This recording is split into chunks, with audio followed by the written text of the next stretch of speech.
Hello, Raptors fans, and welcome back to Raptors Report. Today we're going to be discussing the Toronto Raptors 131-125 loss to the Los Angeles Lakers. But before we do that, I'm going to do a little something that I'm going to call Grandpa Corner, and that's where I am going to complain about something. Kind of like in Gran Torino when Clint Eastwood's character is telling kids to get off his lawn, I'm going to be telling LeBron James to get off my lawn because he was so immature in the lead up to this game. I have to mention it. I mean, he's old too. He should know that this kind of stuff is beneath him. I mean, what else does he have left to prove? He's done it all. He was wearing the Scream mask and he put live from LeBronto. Now, I'm sure all of you know what LeBronto is. Mark Jones, the broadcaster who was covering the game when the Cavs beat the Raptors, swept them, and LeBron went off and absolutely tortured the Raptors. He said lebronto. That was his invention. And guess what? Mark Jones is from Toronto. So that's the ultimate stab in the back. I don't think he likes Toronto very much. He's made it pretty clear on his socials that he is a proud American now. And I don't know what people in Toronto did to this guy, but he is very, very American now and does not like to talk about being from Canada. In any case, he came up with that lebronto. And LeBron, I don't think I've ever heard him talk about lebronto. It's always been other people, trolls online, talking about lebronto this, lebronto that, as a way to kind of twist the knife about how he used to own the Toronto Raptors when he was with the Cleveland Cavaliers. And the thing is that it seems kind of sad to me for LeBron to be posting this when the Toronto Raptors are at their lowest. I don't recall LeBron ever making this kind of statement on social media when the Raptors were good. The last iteration of the team with Pascal Siakam, OG Anunoby, sort of the second generation after the championship, were beating LeBron all the time. They had a great record against LeBron ever since he went to the Lakers. I still think that they're in the positives against LeBron with the Lakers. I don't remember him ever making a post about lebronto when he was losing to the Raptors on the Lakers. So now he waits until the Toronto Raptors are missing their best player, missing the guy they just gave a huge contract to, they're injury-ridden, and they would probably not be a great team if everybody was healthy. He waited for that to post this dumbass lebronto meme, and then to top it off, he wrote lebronto on his shoes. Give me a break, man. They go on this huge run in the first half of the game, really put the screws to the Raptors, and then the Raptors come almost all the way back. So they barely beat a rebuilding hospital Raptors, and LeBron is going around saying lebronto. That really grinds my gears. And yes, I'll go full grandpa mode on LeBron James for that kind of classless business. You're better than that, LeBron. Anyway, let's talk about the game, because it was a tale of two halves. I think I've said that like 100 times. But it really was. The first half, the Toronto Raptors were getting their butts spanked. Nobody looked good. RJ Barrett didn't have a great first half. Gradey Dick had a pretty good first half. Jakob Poeltl had probably the worst half of the season in the first half. And the Lakers went up big. Anthony Davis was going crazy. LeBron James was hitting contested magnet ball threes. Just so, oh my God, unbelievable luck. There's no other way to put it, man. He is an okay shooter. I'm not going to say he's a bad shooter, but the guy was coming off of screens, hand in his face, and just draining threes. That just happened all night. We get it, LeBron. You hate the Raptors. There were a bunch of bad things. The defense looked horrendous, and Anthony Davis was holding down the fort on the inside on the other end, so the Raptors were down big time. I mean, in the first quarter, they got outscored 43-19.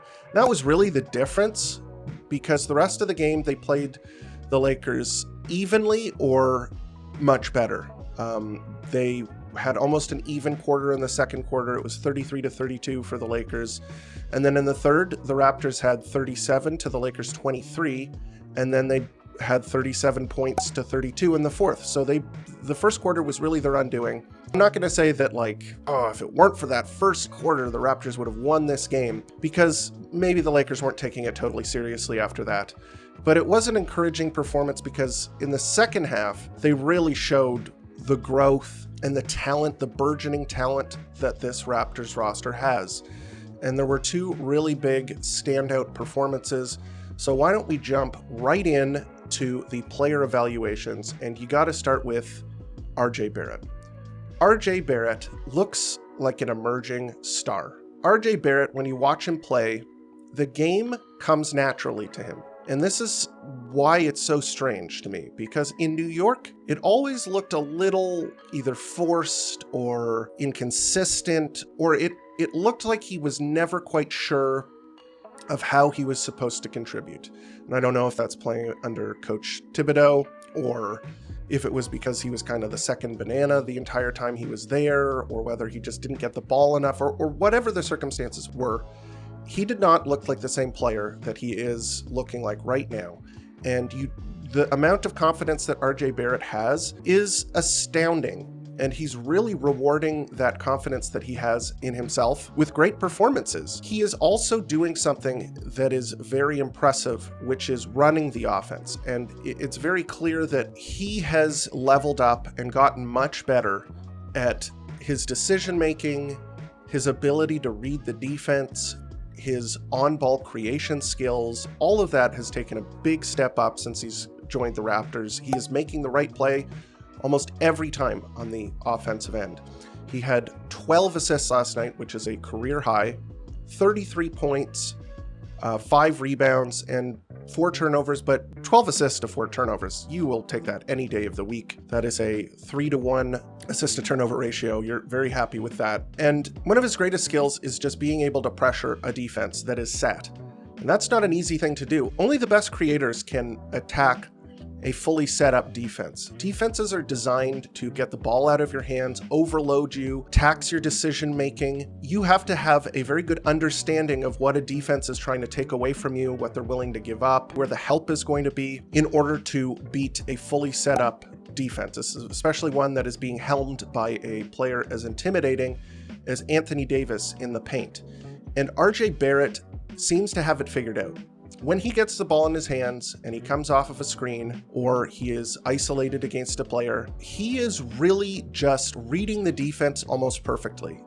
And his skill at getting into the paint and finishing is such a threat that he opens up looks for other players. And he recognizes the gravity that he has when he puts the ball on the floor, because it draws that extra help defense, and then he's able to kick it out to open shooters. And he and Gradey Dick had a fantastic two-man game going on in the fourth quarter. They were passing it back and forth to one another and just scorching the Lakers, but also RJ Barrett's connection with Jakob Poeltl. And that two-man game, especially in the second and third quarters, was just ripping up the Lakers. Jakob Poeltl sets fantastic screens. That is probably his best skill as a player. The amount of room that he gives players, especially a player with as deadly a drive as RJ Barrett, he makes it much easier for RJ to get into the paint and put pressure on the rim defender. Because if your man gets hung up on the screen, it is on the help defense to stop you from scoring. And I mentioned it in my deep dive. If you haven't seen that, you can go back and take a look. It's in my video section. But I mentioned that he has a really good last step to the basket. A lot of times you talk about first steps. First steps are really important at creating that separation, that burst that can get you past a defender on the perimeter. But for whatever reason, RJ Barrett, once he is going to the rim, his last step where he gets to the rim, he covers so much ground. It is so fast, his ability to get to the backboard, that he surprises the help defense over and over and over again. The timing on that last step where he gets to the rim is unbelievable. He gets a lot of layups out of that. And he was doing that the entire second half, is just getting 2 feet into the paint and either finishing or making a play for other guys. So just like superb. And then the 3-point shooting, that's just the cherry on top, because if he wasn't doing that, he'd still be very effective. But the fact that the guy is pulling the trigger and he shot 3 for 5 from 3-point range, really just a tour de force performance on the offensive side of the ball. I will again mention the defense because it's kind of a double-edged sword with RJ. His on-ball defense was actually pretty good. He got LeBron that matchup a couple of times, I mean, LeBron can beat most players, and he did beat RJ a couple of times, but RJ, when he's like literally looking at the player who has the ball and he's guarding that player, he is good. He has pretty good foot speed. He's rugged, he's big, he's built kind of like a brick. He can absorb contact, puts in the work. He's actually trying to guard guys. He's fine when he is the primary on-ball defender. When he is not the on-ball defender, or there needs to be a switch of some sort, or there's some confusion like a breakdown where it's not immediately obvious to him what he should be doing, that's where he runs into big problems, which is unfortunate because he had such a fantastic game from almost every other perspective. I thought I should mention that. I mean, that's not going to downgrade him here. He had an A to an A+ performance. The guy looks like a star in the making. So what can you say? I'm very pleased with what RJ Barrett was able to accomplish last night. And next up, we are going to talk about Gradey Dick, because this guy has been exploding onto the scene. If you're on social media, you don't even have to be on Raptors social media to see kind of what an impact this guy is making. Everybody loves watching shooters who can explode for big nights from the perimeter. You see it all the time with Steph Curry, Klay Thompson, guys who can heat up from the outside and bang shots. That is kind of what the new NBA is all about. People love watching that kind of stuff. So if you're on social media, Gradey Dick has been popping up all over the place. And there's no surprise here. The guy has been setting a new career high almost every night. So 25 against Minnesota, 15 against Denver, 30 against the Hornets, and then 31 again last night. So he is just setting a new career high almost every night. I'm just sort of over the moon about his development in his second season and his moves. When you're talking about Gradey Dick, there's two things that really jump out at you. Number one is the fact that the guy is a very underrated athlete. To use the cliche, the sneaky athlete, where you're like, oh, okay, I didn't know he had that kind of burst. But his vertical ability to get up, he uses his athleticism to get these very pretty looking layups. He has a great touch around the basket. That's kind of how he uses his athleticism for the most part, but he is a bit of a sneaky athlete. And number two, the polish of his moves. Last season, he struggled in the early going because his moves, they didn't work against NBA level defenders, and he wasn't getting good separation. He needed some time in the lab to get better at his moves. And this season, he has a whole bag of tricks. Last night, he had a really, really kind of gorgeous looking head fake dribble drive to the baseline, hunting his mid-range shot, pull up on the baseline and swished it. That kind of move is something that you see from only the top level shooters in the NBA. That's not a basic move. That is an advanced move that you see from players who are just good scorers. So it's been brought up on the broadcast over and over and over and over again. Oh, he's not just a shooter, okay? And what they mean by that is that he's not a shooting specialist. Shooting specialists are guys who, yes, sometimes they run off of screens and whatnot, but they're looking to shoot shots that have been created for them. So if there's a dribble handoff, that's one way that the shot can be kind of created for them without them having to put the ball on the floor. What we're seeing from Gradey Dick is that there's some self-creation going on there. Yes, he's coming off of screens. Yes, he is shooting catch and shoot. Yes, he is rewarding his teammates for finding him on the perimeter. But there's also some stuff that he is doing with the ball in his hands that is showing what kind of player he could become in the future. And he had 31 points, 7 rebounds, 3 assists, a steal, and only 1 turnover. He shot 50% from the field, hit 5 threes. The guy was electric, especially in the second half. In the fourth quarter, he could have hit a shot in the fourth when the Raptors were making a game out of it to bring the house down. If he made the corner three toward the end of the game when he was on fire, the building would have erupted, even with all of the Lakers and LeBron fans in attendance. Those guys probably would have been screaming too, because everybody loves it when a player can get that hot from beyond the arc. He's reaching new highs, and he's paying off the vision that the team had for him. And you have to compliment the coaching staff, Ivo Simonovic, who is his personal coach. Give this guy whatever prize you can give, assistant coach of the year or something, because he has helped Gradey Dick come along and these moves are looking sharp. One more thing before we move on, the layup package remains elite. He was challenging Anthony Davis, the guy does not have a lot of fear. He will get his shot blocked occasionally by a good shot blocker, but he will challenge. He's not afraid of the bigger interior defenders. He likes that challenge, and last night he hit a number of tough layups around Anthony Davis, who, as you know, is one of the best rim protectors in the league. And the way he does it is by using these almost circus-style layups where he contorts his body and then uses his excellent touch to get the ball on the glass and through the hoop. And what's nice about it is those types of shots are very difficult to block. And the downside would be is that they're harder to make. But if he has that touch and he has that body control to be able to get it in the rim at a pretty decent percentage, that is a very effective weapon. If he can get into the paint and finish like that, I'm amazed. Moving along, we'll talk about Jakob Poeltl because he probably had the biggest gap between bad and good between the first and the second half. In the first half, he had kind of a nightmare game. He was not playing very good defense. Anthony Davis, who is, again, an elite offensive player, one of the best players in the league. He is very hard to cover by anyone, but he was kind of tearing up Yak, especially in the first half. What was happening is that Yak would come out. He doesn't want Anthony Davis to shoot open jump shots, and he would come out to challenge that, and Anthony Davis is deadly, great first step for a big.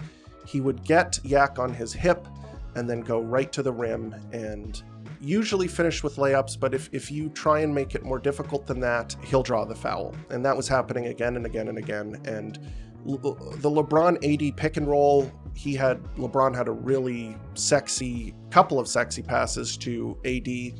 One behind the back where AD got an open layup, another one where it was a lob and there was a miscommunication and Yak came up high and Anthony Davis got behind him and dunked it.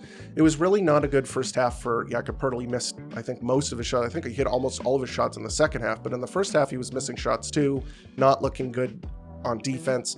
It was not a good performance by Jakob in the first half. In the second half, he looked great. He looked like he has the whole season, which is making the right play, finishing on the inside, setting great screens, getting assists, blocking shots. He had a really nice block on Anthony Davis in the second half. Anthony Davis was going up. He just said, "No, sir," blocked him, looked really good. And I've been joking because I like Jakob Poeltl as a player and as a person. He seems like a really good locker room guy. One of the things, you can talk about where the Raptors are at as a franchise. Masai Ujiri himself said it, they're rebuilding. Jakob Poeltl is 29, of course. He is one of the older veterans on the team, and he is probably one of the Raptors' best trading chips. I said it last week, I'll say it again. Other teams are going to be looking at this guy and thinking about what he could offer their team if they make it to the playoffs. One such team is the team that the Raptors faced last night, the LA Lakers. They have been in deep talks with other teams, apparently, according to the media. Walker Kessler is one player who they brought up, the center from Utah. And I'm sure that the Raptors have fielded some calls from the LA Lakers about Jakob. Just due diligence. I'm not saying that they're deep in talks, but every general manager, if you have a need on your team, you're talking to everybody, talking about Jakob Poeltl. And in the first half, I was like, oh my God, okay, well, here's a team that could use a center, and he's kind of stinking up the joint. But in the second half, he had a really, really good game. And you have to give him credit for bouncing back. You have to give the whole team credit for bouncing back in the second half. And he was no exception. And what can you say about Jakob Poeltl? 3 blocks, 12 rebounds, 6 assists, 2 turnovers, 19 points on 9 of 14 shooting. The guy is a good player. He really is. He's just a solid, good pro. I love watching him play. Why don't we talk about Davion Mitchell? And Davion Mitchell had a complicated game because he is a bit of a strange player. I will mention this because one player that he kind of reminds me of is Alex Caruso. Alex Caruso is a point guard sized player who is not a point guard. He is not a player that you want to have the ball in his hands. And usually that's the death knell for any player. If you're around 6 feet, if you're just over 6 feet and you're not a good creator, you're not an NBA player. That's generally how it goes. But for Caruso, he's been able to sort of carve out a role for himself in the NBA and almost reach just under star status by being a wing version of a guard. What wings are generally used for in the NBA: floor spacing, defense, and being a connector. Being a connector, that might be a little confusing to some people, but generally you're a secondary playmaker who is not an on-ball creator, but you are making the right pass to players in their spots. The more important players, the more important scorers on your team, you're the one sort of making sure that everything goes smoothly. And I think that's kind of what Davion Mitchell is. When he has the ball in his hands in the half court, it's not a good thing. You don't want Davion Mitchell to be the primary creator on offense because he's not very good at it. One of his biggest problems is that he is not very good at passing the ball when he is dribbling. So if he comes off of a screen dribbling or he gets into the lane like a drive and kick, he's not very accurate with those passes. And second of all, the other thing that you need to be able to do if you're a guard who is a creator in the NBA is hit pull-up jump shots, where you create your own shot. And he's not good at that either. This sounds like I'm trashing the guy, but he had a good game last night, doing the things that you would expect a wing player to do. What are those things? When another player creates the shot for you, you cash that in, and then you make the passes to players, like simple passes, the connective passes, those kinds of things. When he's doing that, he looks good. Like last night, RJ Barrett, who was essentially the de facto point guard for the Toronto Raptors in the half court, would get the ball, he would get into the lane, and then Davion Mitchell would come up to the top of the arc, make himself open, and then hit the three. Great. On defense, he's doing the kind of Alex Caruso super pest types of stuff, where he is really harassing the ball handler. He's getting up into guys, he's taking charges, he's really trying to disrupt things on defense. And he does a good job there too. Davion Mitchell, 10 points, 4 of 9 from the field, 2 of 6 from 3, 3 rebounds, 5 assists, 2 blocks. And there was one kind of BS foul where they challenged it. If the refs are in a better position, they see him rake at the ball, he got mostly ball, that's not a foul. Most of the time at game speed, refs let that kind of thing go. All of the time, it would have been just a strip, a clean strip on Austin Reeves. But of course, the Lakers, they need their free throws. Anyway, I think he had a solid game, and I think he has exceeded my expectations as a player. Next up, Ochai Agbaji. Ochai Agbaji, I've been complimenting him over and over and over again for not being like super invisible this season. He making a contribution on both ends of the floor, especially in offense, because he wasn't very good on that end of the floor last season. This probably was his weakest game. Maybe I'm forgetting one where he had a worse game, but he had 8 points on 4 of 9 shooting. He was 0 for 3 from 3, 2 rebounds, 3 assists, and a steal. And I don't think he was particularly effective on defense. I mean, he was covering LeBron for long stretches of the game, and LeBron kind of roasted him. And a lot of that was just him being a great shot maker against the Raptors, but I don't think that Ochai had a particularly effective night on the defensive end. And he's smaller than LeBron. LeBron is able to get into him and push past him. So yeah, it was not a great evening for Ochai, and he missed his threes. I just don't think that he had an effective game, and I have been pleased with his performances so far this season. So, this was a down night for him. It's going to happen. Hope to see him bounce back in the next one. Chris Boucher had an okay night. He provided scoring off of the bench. He did his thing. He didn't shoot very well. He made all of his non-3-point shots, and he missed all of his 3-point shots. He had 9 points, 2 rebounds, and assist. The Lakers have a bunch of players who are, big physical guys. They have Anthony Davis, but they also have Jackson Hayes off the bench, who's a very big player. I don't think he's particularly good, but he is the type of player that Chris Boucher can struggle with. Not a huge performance by Chris Boucher, but it was okay, I would say. Jonathan Mogbo continues to turn in really nice defensive efforts. I really enjoy his process on defense. He kind of plays the role of the free safety. He picks up guys. He wants the defensive assignments. He played against LeBron a lot. LeBron plays a lot of minutes, and they tried a bunch of different looks, and I think Mogbo gave him a lot more trouble than some of the other players. I'd have to dig deep into the stats, but I remember him just being kind of a bit of a thorn in LeBron's side. He had a really cool play where he crossed over Jackson Hayes about maybe 3 steps from the basket. So usually you see crossovers on the perimeter where there's more space to operate, right? You can go east-west a lot more freely on the perimeter, so that's where most of the crossovers happen. Mogbo had a paint crossover and then got fouled in a very bizarre... The Lakers challenged the call because they thought that Jackson Hayes got pushed by Chris Boucher, and yes, he did get pushed by Chris Boucher, but Chris Boucher was pushed by Gabe Vincent. So domino rules came into play there. I thought it was a great call by the officials because they charged the guy who started the domino chain with the foul. Gabe Vincent pushed Chris Boucher, who pushed Jackson Hayes, who pushed Jonathan Mogbo, and they gave the foul to Gabe Vincent. So very good job by the officiating crew to get that one right. And then Mogbo went to the line. Another stat-stuffing performance, 6 points, 6 rebounds, 4 of them offensive, 3 assists, 2 steals, and 0 turnovers. So yeah, stat-stuffing machine, good on defense. Still not a good shooter. He took 1 shot because it was a late shot clock situation, and he missed it. He's not a good shooter. It looks awkward coming out of his hands, and he's not hunting that shot.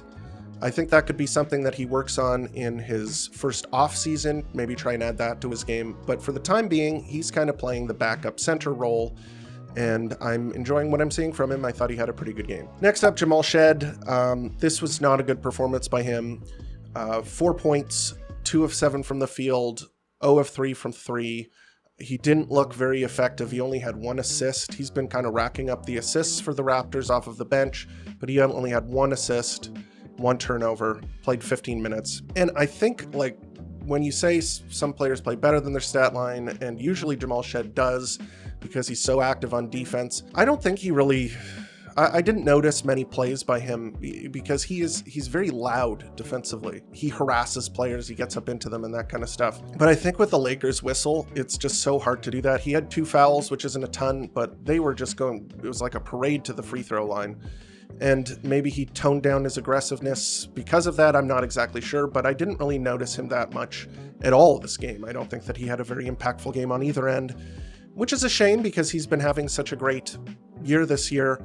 Hopefully he can bounce back. And for any rookie, you're looking for flashes.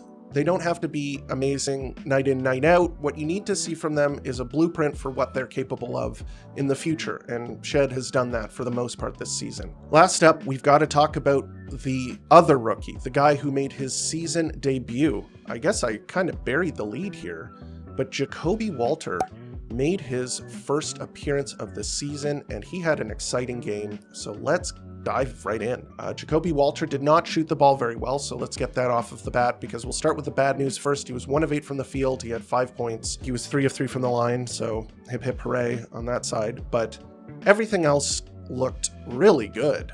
Man, he was a bundle of energy. He had 6 rebounds. He was diving on loose balls. He had a sick block on Rui Hachimura in transition. The first man back kind of slowed Hachimura down. He had to do a Euro step, and because he slowed down, Jakobi was able to catch up and kind of surprised Rui by jumping up and just swatting it.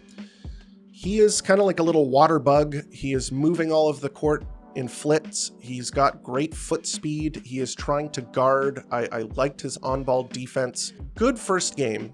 I think perhaps his shoulder is still bothering him.